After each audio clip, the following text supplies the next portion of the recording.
धाकड़ खबर, बेखौफ सुबह बेबाक अंदाज।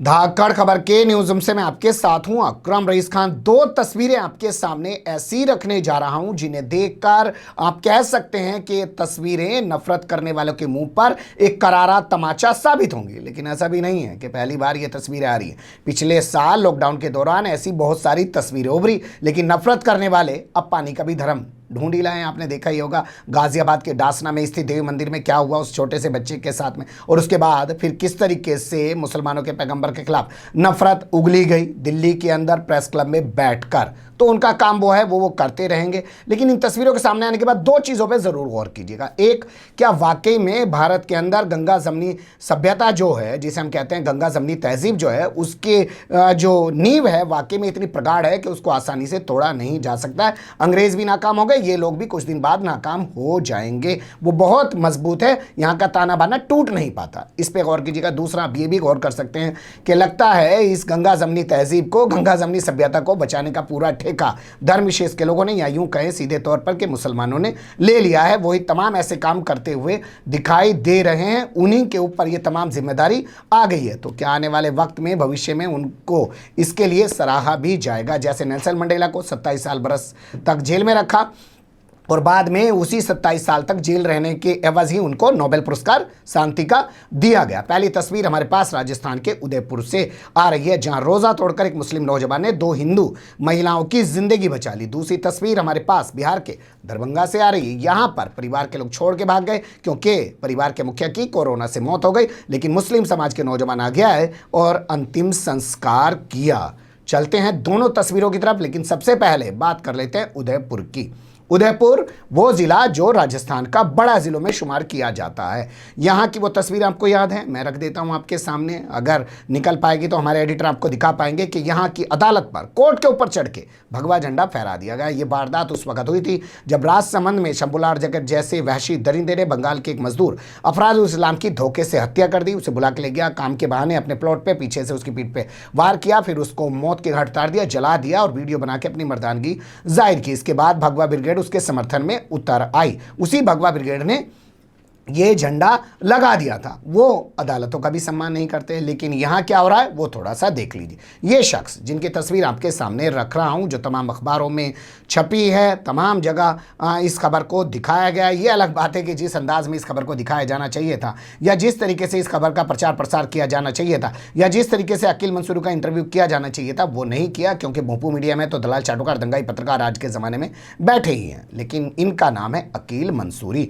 32 साल इनकी उम्र है और यहाँ का एक इलाका पड़ता है उदय सागर चौराहा, वहाँ पे ही रहते हैं। अब तक अपने जीवन में 17 बार ब्लड डोनेट कर चुके हैं। जी हाँ, ध्यान से सुनिए, 17 बार ब्लड डोनेट कर चुके हैं और 3 बार प्लाज्मा डोनेट कर चुके हैं। इन्हें खबर मिली रक्त युवा वाहिनी, कोई संस्था है युवा रक्त वाहिनी, उसके जरिए कि पैसिफिक हॉस्पिटल जो है वहाँ पे 2 हिंदू महिलाएं भर्ती हैं और वो वेंटिलेटर पे हैं, उन्हें प्लाज्मा की ज़रूरत है। उनका जो ब्लड ग्रुप है वो ए पॉजिटिव है और वो मिल नहीं पा रहा है। परिवार के लोग काफ़ी तलाश हैं, परेशान हैं। जिसके बाद ये वहाँ पहुँच गए। इन्होंने डॉक्टर से कहा कि मैं प्लाज्मा डोनेट करने को तैयार हूँ। डॉक्टर ने कहा कि आप खाली पेट हैं, रोज़े से हैं, आप प्लाज्मा डोनेट नहीं कर सकते, इसके लिए आपको कुछ खाना पड़ेगा। तो इन्होंने अपना रोज़ा तोड़ दिया और निर्मला, जिसकी उम्र 36 साल है, जो उदयपुर के एक छोटी सादड़ी की रहने वाली हैं, और दूसरी जो महिला हैं उनको, जिनका नाम अलका है, उम्र 30 साल है, वो रहने वाली हैं श्री शबदेव की, उनको प्लाज्मा डोनेट किया। आप तस्वीरों में देख सकते हैं ये किस तरीके से प्लाज्मा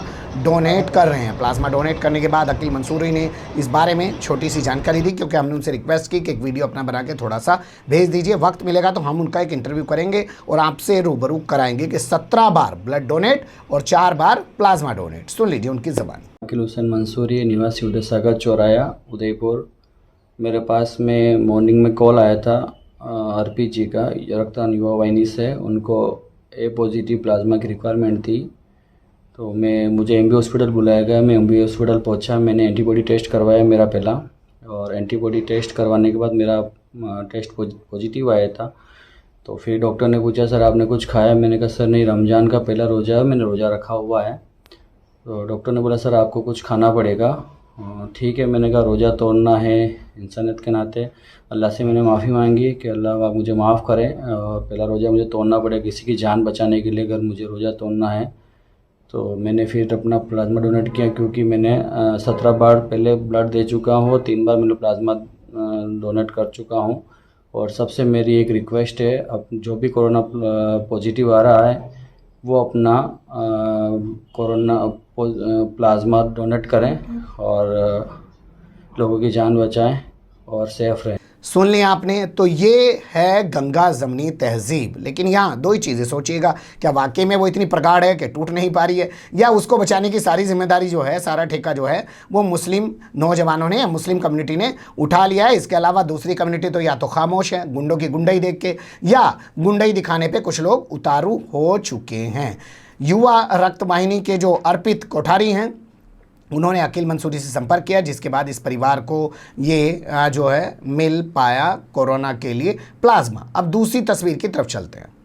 ये तस्वीर हमारे पास बिहार के दरभंगा से आ रही है। दरभंगा को आप एक तरीके से बिहार का सबसे पढ़ा लिखा ज़िला कह सकते हैं। शायद ही कोई घर होगा जहाँ से IAS IPS ना होते होंगे। इस काबिल लोग हैं यहाँ दरभंगा के अंदर। लेकिन यहाँ होता क्या है साहब, रेलवे के एक रिटायर्ड कर्मचारी हैं साहब, वो अस्पताल में भर्ती हैं, कोरोना से उनकी मौत हो जाती है। उनके परिवार के कई लोग कोरोना पॉजिटिव हैं। एक बच्चा सामने आता है, अस्पताल जाता है, लिख के दे देता है, जी हम तो नहीं ले जा सकते इनकी डेड बॉडी को, ठीक है। उसके बाद जब ये खबर मीडिया पे चलती है तो कुछ मुस्लिम नौजवान कबीर सेवा युवा संस्था से जुड़े हुए हैं, वो सेवा संस्था से जुड़े हुए हैं, वो सामने आते हैं। और वो सामने आने के बाद इस शख्स का, जिसका कोरोना से निधन हो चुका है, अंतिम संस्कार करते हैं। ये आप तमाम चीज़ें तस्वीरों की ज़बानी देख सकते हैं। ये खबर थोड़ी पुरानी है, लेकिन फिर भी मैं आपके सामने रख रहा हूँ। और सोचिएगा, जिस सनातन संस्था की हम रात दिन दुहाई देते हैं, जिस हिंदू धर्म में होने की हम दुहाई देते हैं कि बेटा ही अपने पिता का अंतिम संस्कार करेगा, मुसलमानों में तो ऐसा है ही नहीं।